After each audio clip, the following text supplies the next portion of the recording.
మూసీ పునరుజ్జీవ కార్యక్రమాన్ని అడ్డుకోవడానికి బీఆర్ఎస్ తో కలిసి బీజేపీ కుట్ర చేస్తోందని ప్రభుత్వ విప్ బీర్ల ఐలయ్య విమర్శించారు. మూసీ బాధితులతో కలిసి ఒకరోజు రాత్రి ఉంటామని కేంద్ర మంత్రి కిషన్ రెడ్డి అనడం సిగ్గుచేటన్నారు.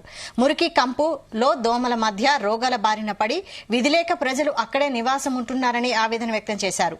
మూసీ కంపులో 3 నెలలు ఉండాలని మా CM Revanth Reddy BRS BJP నేతలకు ఛాలెంజ్ విసిరారని గుర్తు చేశారు.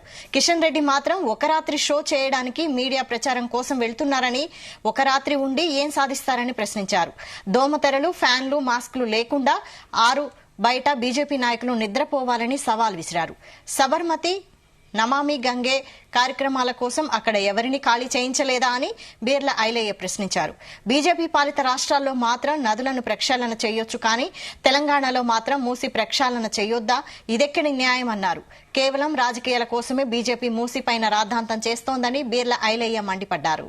తెలంగాణ రాష్ట్రంలో బీజేపీ, టీఆర్ఎస్ రెండు కూడా మూసిని అడ్డుకోవాలని సర్వ ప్రయత్నాలు చేసి ఇలా బీజేపీ నాయకులు కిషన్ రెడ్డి గారు ఒక దొంగ దీక్ష చేస్తని చెప్పి కొత్త డ్రామాకు తెరలేపారు. మా గౌరవ ముఖ్యమంత్రి రేవంత్ రెడ్డి గారు మీకు సవాల్ విసిరిండు.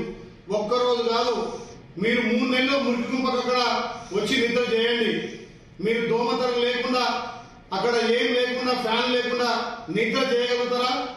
ఏదో షోల కోసం మళ్ళా కొత్త డ్రామా చేసి మూసిని ఎట్టి పరిస్థితులు అడ్డుకోవాలి.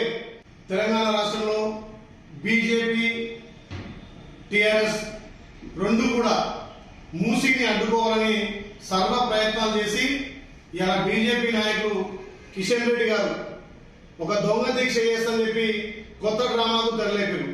మా గౌరవ ముఖ్యమంత్రి రేవంత్ రెడ్డి గారు మీకు సవాల్ విసిరిండు. ఒక్కరోజు కాదు, మీరు 3 నెలలు మురికి కుంపకు అక్కడ వచ్చి నిద్ర చేయండి. మీరు దోమతెర లేకుండా, అక్కడ ఏం లేకుండా, ఫ్యాన్ లేకుండా నిద్ర చేయగలుగుతారా? ఏదో షోల కోసం మళ్ళా కొత్త డ్రామా చేసి మూసిని ఎట్టి పరిస్థితులు అడ్డుకోవాలి. తెలంగాణ రాష్ట్రంలో బీజేపీ, టీఆర్ఎస్ రెండు కూడా మూసిని అడ్డుకోవాలని సర్వ ప్రయత్నాలు చేసి ఇలా బీజేపీ నాయకులు కిషన్ రెడ్డి గారు ఒక దొంగ దీక్ష చేస్తని చెప్పి కొత్త డ్రామా